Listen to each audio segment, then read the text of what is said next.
In this session, I want to discuss about circular queues, day queues, and priority queue. So, what is a circular queue? How can we say it's a queue is a circular queue? So, we already know about what is a queue. Queue is a double-ended. By the rear, we can insert an element. By the front, we can remove. Otherwise, we can delete the elements from the queue. Okay. So, by the circular queue, we can avoid the wastage of the space. So, we can say that by the linear data structure of queue, we can see that there is a wastage of space, memory wastage, arising in the general queues. Okay. So, by the help of these circular queues, we can overcome this drawback. Okay. How can we say there are some flaws existed in our linear queue? Suppose we know that array is a static data structure, isn't it? Array is a static data structure. Nothing but I have created an array, some stack of some 10, otherwise some queue of some 20. So here, if I want to increase the size, we cannot. Okay, we cannot increase the size because array is a static structure. Okay, this is one of the condition, one of the flaw. And suppose if I have created some 100 size of queue, but I have used only 20 size. So what is the problem? So the remaining after beyond that 20, the remaining size is waste. So we cannot compress, otherwise we cannot reduce. So this is the case that we cannot increase, we cannot reduce the size. So one more thing. Suppose if I want to make a dynamic structure, suppose I want to increase and decrease. So look at the third point, we need to write a suitable code to make the front regularly check up. Here, while we see that the queue is filled nothing but the front is at the rear +1 position. Front at the rear +1 position. So every time we have to check one thing, that where is the front? Where is the front? All the elements of the queue is filled or not? Otherwise, all the elements of the queue is deleted or not? So by the front we are removing the elements. Okay. So regularly we have to check up the front position. So by the front we are removing all the elements. So if you are regularly checking about the rear and front, we can see that our queue is empty or not. So this is one of the problem. So to avoid this case, nothing but, so queue is empty or not, otherwise queue is full or not. So how can we say queue is full? How can we say that? So our queue is at the rear +1 position, nothing but, okay, front at the rear +1 position, nothing but our queue is full. So these are the cases we have to check up every time. To avoid this case, queue fill is signal, we need to rewind the entire queue to be original start location. Suppose where is the location of the front? So suppose if the location of the queue is at the front +1 position, nothing but at the size +1. So in the case, immediately we can initialize the front from to the our 0th location. So how can we say that? So if the all elements of the queue is completed, otherwise if all the elements are filled, immediately then we will come to the 0th location. Suppose if the 0th location of the value is deleted, okay, we can insert an element. Okay, so if the 0th location is removed, an element removed from the front, so I can come to the 0th location and we can add an element from the rear location. One thing that, so if the size, if the front is at the last, immediately we will change the location of the front to the initial location. Otherwise, if the rear at the last, nothing but all the elements are filled, immediately we can change the rear position at the initial, nothing but 0th location. Okay, so that is nothing but the circular queue. So these are the basic drawbacks, nothing but static initialization, otherwise static creation of array. So we cannot increase, we cannot reduce, otherwise we need to make the regular checkup of the rear and front positions. So we have to check if the queue is filled or not. So then we have to immediately fill, we can come to the from last position to the initial position. Same, the front position and rear location. Look at this here. Suppose I have created an queue of size 5. So where is the front? Front at the third value, nothing but second location, and rear at the last location, because the rear at the last location, nothing but elements are entered up to the size -1 position. Okay, but where is the rear? Where is the rear? Last position. Then what is the front position? Second position. So we can say that Q is filled. No, it is not filled because the two values, nothing but two locations, zeroth location, one first location are empty. So in that case, we have to come that the rear value have to be changed to the rear position has to be changed to the zeroth location. Okay, rear position has to be come to the zeroth location. In this case, so here the Q is not full because the two elements are at the empty position. Okay, two positions are empty. So but looking the rear here at the size -1. Okay, so in this case we cannot say it is a fill condition. Immediately we have to initialize the rear location at the zeroth location. Okay, okay, this is the case because these drawbacks are overcome by the circular queue. Okay, look at the circular queue here. So I have captured some picture just like I want to initialize the values. Okay, so look at this circular queue. Where is the locations here from 0 to 4 values? Fourth location, nothing but 0, 1, 2, 3, 4. Okay, so immediately, so values are from the next picture here. It is understandable. Okay, next circular queue operations. So look at the circular queue operations here. What are the operations? So initialized values are empty position, nothing but front and rear at the -1 location. Okay, after that we have to enqueue the elements into the queue by using the rear. Okay, so by the rear we are inserting an element. Okay, after that the rear position and front position at the zeroth location. After that I have already included some more elements, just like I have included the inserted first location value. Okay, so what is that 2 value I have inserted? So the rear will be at the first location and the front at the zeroth location. Okay, after that just I have included inserted all the elements up to the size 0 to 4, 5 size I have created. So where is the front? 0. Where is the rear? 4, because it is a full condition. We can say it is a full condition. Okay, we know the full condition value. Okay, then what about the next one here? So look at here, the next pictures is given you an idea about this. Suppose if I have deleted the elements of the queue with the front location, front position. So I have deleted 0th location value 1 and first location value, second location, nothing but 1. So the two values are removed, the front at the third location, nothing but 2. So the value is 3. But where is the rear? 4. Can we say it's a full condition? No, because front at the second location, two elements are removed. Initially before the diagram we can say it is a full condition. Here it is not full because two elements are removed. So these cases immediately we have to turn the rear to the zeroth location and we can insert the values. Okay, so we can enqueue the value at 6 value at the zeroth location of the queue from the rear end. Okay, after that we can create we can insert one more element at the second location 1. Okay, so just like that we can say that here the last condition, last picture shows that it is a full condition. Okay, what is that? It is a full condition. How can we say front? Where is the front location? Front at the rear plus 1 location. Okay, rear at the front -1. So front always at the before of the after of the rear. Okay, in this case we can say it is a full condition. Before general queue the full condition is different. Here the condition is one more special process is done here, because after the rear at the last location immediately we will turn the front and rear to the zeroth location, because some more elements are removed but the rear at the last location, so we cannot say it is a full condition. Before the picture here the front 0, rear is -1, we can say it is a full, but here the picture second we cannot say it is full because two elements are removed and immediately turn the locations of rear to the zeroth location we can insert. So one thing that we can say, where is the front position is the rear plus 1. So we have to check up that here where is the condition here, front and rear at the particular cases, so we can say these are the full condition. Okay.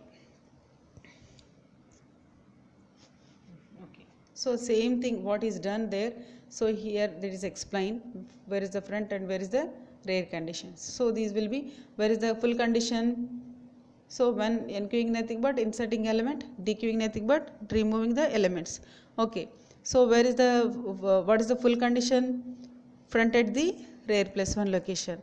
And where is the empty condition? Front and rear at the minus 1 location, initialization. Okay. So by the circular queue we have to rectify the disadvantages, flaws existed in the regular queue. So we can rewind the size, again we can fill up the queue where the elements are removed, and we can fill all the elements in the queue. So basically this is the example. And one more thing here, so all this content is explained based on the picture given. Advantages stands for, so by using the circular queue data shifting is avoided. Okay, what is the data shifting?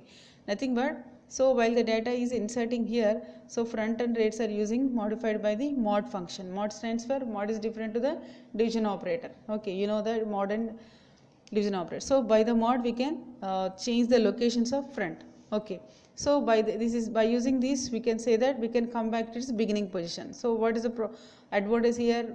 After the filling of the size we can come to the initial beginning size, nothing but 0th location. Next, the number of elements to be stored in the queue is fixed. So after that the size is fixed, nothing but the number of elements is to be stored in the queue is some particular size is fixed. So by the circular queue it is one of the advantages. Next, so basically what is the DQ and some of the printing and some priority queues, some simulations use the circular queue. So circular queue is most advantageable for the number of applications, with the number of applications. So we can say what is the DQ and the priority queue, then we can say that these are the advantages for the circular queue. Okay, circular queue is the it overcomes all the flaws existed. Flaws are nothing but disadvantages existed in the regular linear data structure by the arrays, static data structure. Okay, so go to the DQ. What is DQ? So DQ stands for, before that we know that NQ DQ operations. NQ we can say that we can insert, by the DQ we can remove the deletion. But the name here is different, quite different. Here DQ stands for double-ended queue. DQ stands for double-ended, pronounced like deck. We have to call it a deck, DQ, not DQ, deck. So actually this deck is one of the data structure where the elements are added. Is it appearable? Okay. So this is one of the data structure are added, otherwise adding or deleting the either ends. Either end stands for queue is a double-ended structure.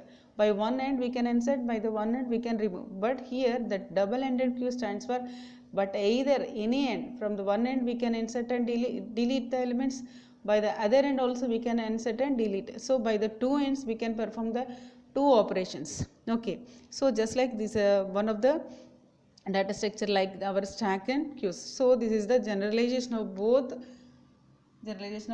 our stack and queues. Okay, one more thing is a sequential container that is optimized for an index based access and efficient insertion at either ends. So it provides an efficient operations for the insertion and deletion. Either ends stands for the two ends we can insert and delete. Okay, so DQ allows the elements to be added and removed from the either ends. Okay, at the same time it allows the remove the elements from the two ends. So what are the operations? Basically it has the operations like NQ front. NQ stands for inserting element from the front end. NQ rear, inserting element from the rear end. DQ front stands for, we are removing the element, nothing but deletes an elements from the front. DQ for the rear, nothing but by the rear end we can remove the element from the queue. Okay, is most advantageable because it efficient, nothing but advantage stands for efficient way of insertion. So by the only one end, so nothing but we can avoid the time wastage. Time complexity is reduced. So it is useful when the data is to be stored, has to be ordered, and compact storage is needed. Okay, so the ordered by the ways of the, it is very helpful, and the retrieval of the data element has to be faster. So by these two ends, so we no need to wait for the other end. So by the either ends we can insert and delete. So we can reduce the time complexity and we can make it the fastest traversing, otherwise fastest retrieval of data from the queue.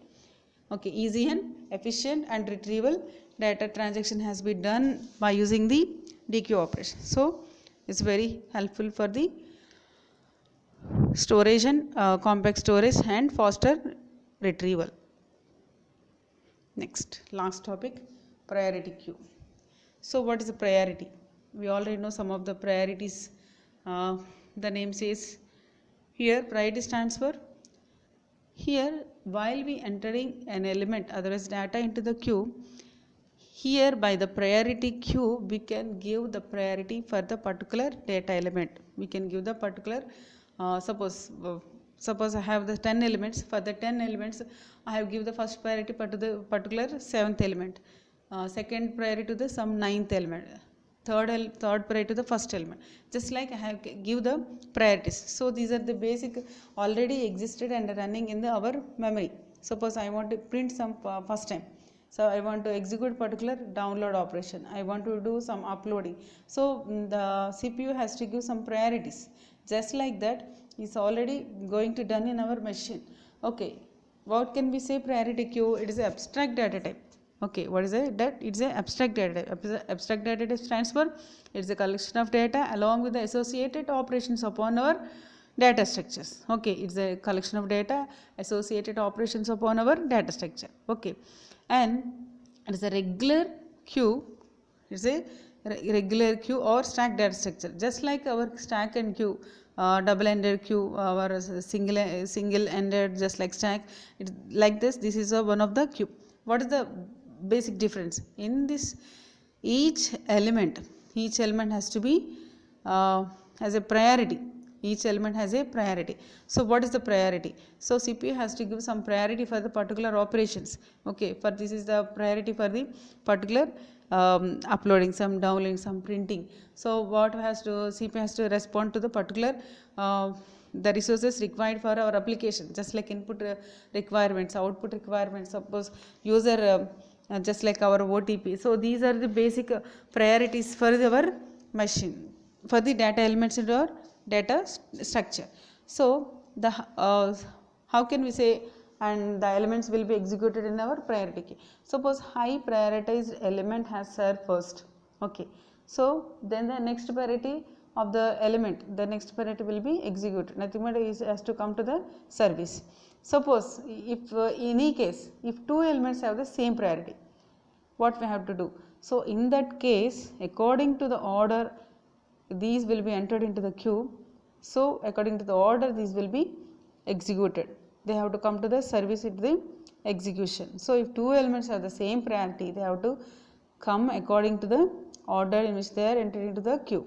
So actually it is implemented using a maximum heap. Heap stands for some all the elements has to be poured at the particular place, the most value, top value at the top side, just like some heap, you know the heap. So by the maximum heap we can execute the nothing but we can implement the priority queue. So basically we can say it's an abstract data type, just like the data structure. Every element has a priority. According to the priority they will come to the service. If two or more elements have the priority, by that order which they are inserted into the queue, they will be come to their service into the execution service. They come to the service. Okay, so these are the basics of our priority queue, dequeue and circular queue.